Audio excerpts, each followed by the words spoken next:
الحمدللہ رب العالمین والصلاة والسلام علی محمد الامین فاعوذ باللہ من الشیطان الرجیم بسم اللہ الرحمن الرحیم۔ خواتین و حضرات، یہ سورہ بقرہ کی آیت 132 ہے جس سے ہم درس کی ابتدا کر رہے ہیں۔ اس سلسلہ بیان میں بنی اسرائیل پر یہ بات واضح کی جا رہی ہے کہ اللہ کا دین ہمیشہ سے اسلام رہا ہے۔ قرآن مجید اس بنیادی حقیقت کو واضح کرنا چاہتا ہے کہ اللہ تعالیٰ کی طرف سے جو ہدایت انسانوں کو دی گئی، اس میں کبھی اللہ تعالیٰ نے کوئی ایسی تفریق نہیں پیدا کی جس طرح کی تفریق اس ہدایت کو ماننے والوں نے بعد میں اپنے توہمات کی بنیاد پر اور اپنے انحرافات کی بنیاد پر پیدا کر لی ہے۔ اللہ تعالیٰ نے یہ بتایا کہ سیدنا ابراہیم علیہ السلام ہیں جن سے دین کی وہ روایت قائم ہوئی جس روایت کے امین بنی اسرائیل بھی ہیں اور بنی اسماعیل بھی ہیں۔ یہ روایت اسلام کی روایت تھی۔ چنانچہ اس سے پچھلی آیت میں یہ فرمایا تھا کہ اذ قال لہ ربہ اسلم قال اسلمت لرب العالمین، کہ جب اس کے پروردگار نے اس سے یہ کہا کہ خدا کے سامنے جھک جاؤ، اپنے آپ کو اپنے پروردگار کے حوالے کر دو، یا دوسرے لفظوں میں کہیے تو اسلام لے آؤ جس طرح کہ اسلام لانے کا حق ہے، تو سیدنا ابراہیم علیہ السلام نے اس کے جواب میں فوراً یہ کہا کہ میں نے اپنے آپ کو جہانوں کے پروردگار کے حوالے کر دیا۔ فرمایا کہ وصّیٰ بہا ابراہیم و بنیہ و یعقوب، کہ پھر یہ نہیں کہ انہوں نے اسلام اختیار کیا تھا، بلکہ اسی بات کی، اسی دین کی، اسی اسلام کی، اسی ہدایت کی وصیت ابراہیم نے اپنی اولاد کو کی اور یعقوب نے بھی۔ یعقوب علیہ السلام کا ذکر خاص طور پر اس لیے کیا ہے کہ بنی اسرائیل اپنے آپ کو انہی سے نسبت دیتے ہیں۔ اسرائیل سیدنا یعقوب علیہ السلام ہی کا لقب تھا، چنانچہ خاص طور پر ان کا حوالہ دے کر یہ کہا کہ وہ تو دین کی روایت وہی چھوڑ کر گئے تھے جس کو اب محمد عربی صلی اللہ علیہ وسلم اسلام کے نام سے پیش کر رہے ہیں۔ انہوں نے اس سے مختلف کسی دین کی وصیت اپنی اولاد کو نہیں کی تھی، نہ وہ خود کسی اس سے مختلف دین کے ماننے والے تھے۔ تو قرآن مجید اپنی اس بات کو مؤکد کرنے کے لیے نہ صرف یہ کہ اس بات کا حوالہ دے رہا ہے، بلکہ اس کے بعد آگے بڑھ کے ایک مزید بات یہ کہتا ہے کہ انہوں نے وصیت کیا کی تھی۔ انہوں نے کہا تھا یا بنی ان اللہ اصطفیٰ لکم الدین فلا تموتن الا وانتم مسلمون، کہ اے میرے بیٹو، اللہ نے تمہارے لیے اب اس دین کا انتخاب کیا ہے جو توحید پر مبنی دین ہے، جو دین اسلام ہے، وہی دین جس کو ابراہیم نے اختیار کیا، وہی دین جس کو یعقوب نے اختیار کیا، وہی دین جس کو ان تمام انبیاء علیہم السلام نے اللہ کے دین کی حیثیت سے پیش کیا۔ تو فرمایا وصّیٰ بہا ابراہیم، یعنی ابراہیم نے اسی دین کی وصیت کی۔ وہ اس سے کوئی مختلف دین نہیں تھا، وہ یہودیت نہیں تھی، وہ نصرانیت نہیں تھی، وہ اسلام تھا۔ یہ قرآن مجید اس غلط فہمی کو دور کرنا چاہتا ہے کہ اسلام کسی خاص دور کے دین کا نام نہیں ہے، کسی خاص گروہ کے دین کا نام نہیں ہے، کسی ایک پیغمبر کے دین کا نام نہیں ہے۔ یہ غلط فہمی ہر شخص کو دور کر لینی چاہیے۔ یہ انبیاء علیہم السلام کے دین کا نام ہے۔ سیدنا ابراہیم علیہ السلام نے بھی یہی دین بتایا، اور ان سے صدیوں پہلے سیدنا آدم علیہ السلام نے بھی اسی دین کی دعوت دی۔ بلکہ قرآن مجید نے بعض دوسرے مقامات پر یہ واضح کیا ہے کہ سیدنا آدم علیہ السلام، سیدنا نوح علیہ السلام اور ان کے بعد کے تمام انبیاء علیہم السلام سب اسی دین کی ہدایت لوگوں تک پہنچاتے رہے، اسی کی نصیحت کرتے رہے۔ اپنی اولاد کو بھی انہوں نے اسی کا پابند کیا، اپنی امتوں کو بھی انہوں نے اسی کی نصیحت کی۔ یہی دین ہمیشہ سے اللہ کا دین رہا ہے۔ اس بنیادی حقیقت کو واضح کرنے کے لیے بنی اسرائیل کو مخاطب کر کے یہ کہا ہے، اور ظاہر ہے کہ ضمنی طور پر اس میں نصارہ بھی مخاطب ہوئے ہیں، کہ تم لوگ کس چیز پر مورچہ ڈالے ہوئے ہو،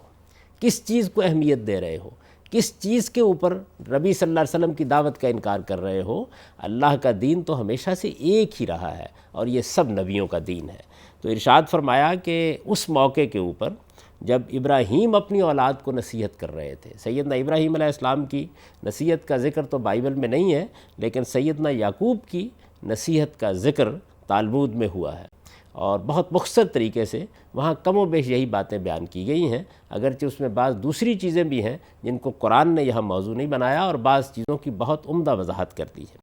ظاہر ہے کہ یہ وصیت کس موقع پر کی گئی؟ اگلی آیت سے یہ معلوم ہوتا ہے کہ اس موقع پر کی گئی جب وہ دنیا سے رخصت ہو رہے تھے۔ آدمی جب دنیا سے رخصت ہوتا ہے اور اس موقع پر کوئی وصیت کرتا ہے یا کوئی بات کہتا ہے تو وہ گویا اس کی آخری بات ہے۔ اب اس کا کوئی امکان نہیں رہتا کہ اس میں کوئی تبدیلی آئے گی، یعنی کوئی آدمی اس پر یہ اعتراض کرے گا کہ یہ بات انہوں نے ایک موقع پر تو کہی تھی لیکن بعد میں ان کی رائے میں، ان کے نقطہ نظر میں، ان کے دین میں کوئی تبدیلی آ گئی، تو قرآن نے اس وجہ سے ان کی آخری وصیت کا حوالہ دیا ہے۔ اسی طرح یہ بات بھی بالکل واضح ہے کہ جب آدمی اپنی موت کے قریب کوئی بات کہتا ہے، دنیا سے رخصت ہوتے وقت کوئی بات کہتا ہے، تو وہ بات غیر معمولی اہمیت کی حامل ہوتی ہے۔ گویا ان کے نزدیک اسلام کا اصل دین ہونا، اسلام ہی کا دین ہونا اور اسلام کی بنیاد یعنی توحید پر ان کا ایمان، یہ ایسی چیز تھی کہ جس کو انہوں نے اتنی اہمیت دی کہ جب وہ دنیا سے رخصت ہو رہے تھے تو اپنی اولاد کو اسی کی وصیت کی۔ پھر یہ بات بھی اس میں ہے کہ اس موقع کے اوپر جب انہوں نے وصیت کی تو گویا دنیا اور آخرت دونوں کے اعتبار سے متنبع کرنے کے لیے وصیت کی۔ اس سے ضمناً یہ بات بھی واضح ہوئی کہ انسان کو سب سے بڑھ کر جس چیز کے بارے میں محتاط ہونا چاہیے وہ یہ کہ وہ اپنی اولاد کے لیے کیا روایت چھوڑ رہا ہے۔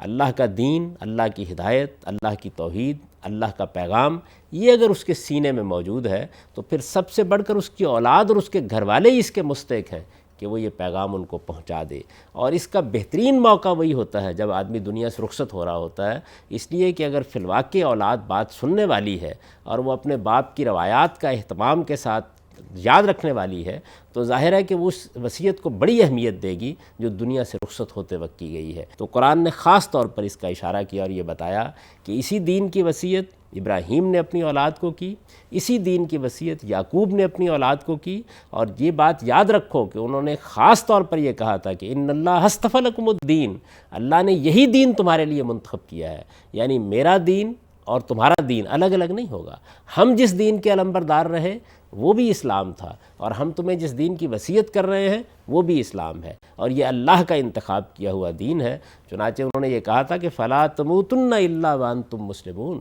کہ دیکھو زندگی کے آخری وقت تک جب تک موت نہیں آ جاتی ہر حال میں مسلمان ہی رہنا۔ یعنی یہ بات زندگی کے کسی ایک دور سے متعلق نہیں ہے بلکہ یہ زندگی کے ایک ایک لمحے سے متعلق ہے۔ جب آدمی شعور کی عمر کو پہنچے اور جب وہ دنیا سے رخصت ہو، اس سارے عرصے کے دوران میں اس کے لیے اللہ کی ہدایت یہی ہے کہ وہ اس کے سامنے سرفگندہ رہے، اس کی اطاعت کرے، اس کی عبودیت کے جذبے کے ساتھ جیے، اور جو حکم اس کی طرف سے آئے اس کے سامنے سر تسلیم خم کر دے۔ اس بنیادی حقیقت کو اگر آدمی اچھی طرح ذہن نشین کر لے تو یہی اسلام کی حقیقت ہے۔ تو انہوں نے اسی بات کی وصیت کی۔ پھر بہت توجہ دلانے والے انداز میں یہ کہا کہ ام کنتم شہداء اذ حضر یعقوب الموت، کیا تم اس وقت موجود تھے جب یعقوب کی موت کا وقت آیا، اذ قال لبنیہ ما تعبدون من بعدی، یاد کرو اس وقت انہوں نے کیا سوال کیا تھا۔ انہوں نے اپنی اولاد سے یہ پوچھا تھا میرے بعد تم کن چیزوں کی عبادت کرو گے، اور بہت ابہام کے ساتھ پوچھا تھا تاکہ اگر ان کے ذہن میں کوئی تردد ہو تو وہ اس کو واضح کر دے، تم کن چیزوں کی عبادت کرو گے؟ قالوا نعبد الہک و الہ آبائک ابراہیم و اسماعیل و اسحاق الہا واحدا ونحن لہ مسلمون۔ تو ان کی اولاد نے انہیں کیا جواب دیا تھا؟ تم انہی بزرگوں کی طرف اپنے آپ کو منسوب کرتے ہو تو سن لو کہ انہوں نے اس کے جواب میں یہ کہا تھا کہ ہم تمہارے معبود اور تمہارے آبا ابراہیم اور اسماعیل اور اسحاق کے معبود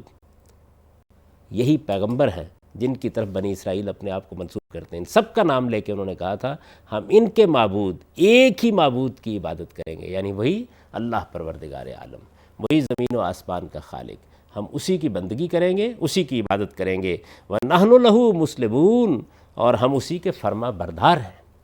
یہ وہ الفاظ ہیں جو اس وقت ان کی زبان سے نکلے تھے جب یہ بزرگ دنیا سے رخصت ہو رہے تھے، اپنی اولاد کو وصیت کر رہے تھے، اس سے عہد لے رہے تھے، اس سے یہ سوال کر رہے تھے کہ تم ہمارے بعد کن چیزوں کو پوجو گے۔ تو اس سے معلوم ہوا کہ ان سب کی دعوت اسلام تھی اور اسلام کی روح توحید ہے۔